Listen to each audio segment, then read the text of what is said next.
सभी को राधे राधे। आज मैं जेठ मास की अमावस्या को वट सावित्री का व्रत करने की कथा सुनाने जा रही हूँ।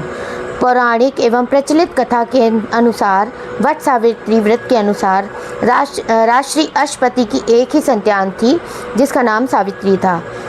सावित्री ने वनवासी राजा धृतसेन के पुत्र सत्यवान को अपना पति रूप में चुना, लेकिन जब नारद जी ने उन्हें बताया कि सत्यवान अल्पायु है तो भी सावित्री ने अपना निर्णय नहीं बदला। वह समस्त राज वैभव को त्याग कर सत्यवान के साथ उनके परिवार की सेवा करते हुए वन में रहने लगी। सत्यवान लकड़ियाँ काटने जंगल गए और वहाँ मूर्छित होकर गिर पड़े। सावित्री ने वट वृक्ष के नीचे अपने पति का सिर अपनी गोद में रखा और उसे लिटा दिया। उसी समय यमराज सत्यवान के प्राण लेने आए। यमराज सत्यवान के जीव को दक्षिण की ओर ले जा रहे थे।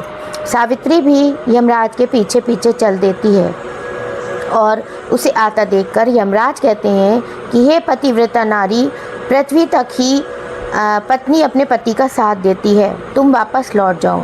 सावित्री ने कहा, जहाँ मेरे पति रहेंगे मुझे भी वहीं रहना है, यही मेरा पत्नी धर्म है। यमराज के कई बार मना करने पर भी वह नहीं मानी। अंत में सावित्री के साहस और त्याग से यमराज ने प्रसन्न होकर उन्हें 3 वर मांगने को कहा। तब सावित्री ने सास ससुर के लिए नेत्र ज्योति मांगी और कहा कि मेरे सास ससुर की आँखें की ज्योति वापस आ जाए, और ससुर का खोया हुआ राज्य मांगा कि मेरे सास ससुर जो अपने राज्य को खो चुके हैं, कृपया वो उन्हें वापस मिल जाए।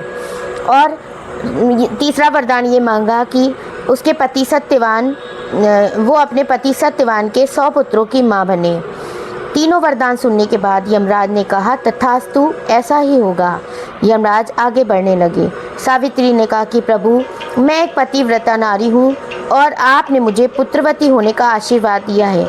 ये सुनकर यमराज को सत्यवान के प्राण छोड़ने पड़े। सावित्री उसी वट वृक्ष के पास आ गई जहाँ उसके पति का शरीर मृत पड़ा था।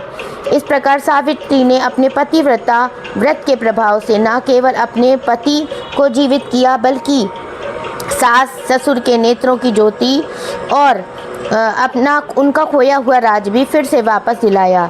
तभी से वट वृक्ष की पूजा अर्चना की जाती है और कहते हैं कि इस व्रत को करने से सौभाग्य की प्राप्ति होती है और सुख तथा संपन्नता आती है।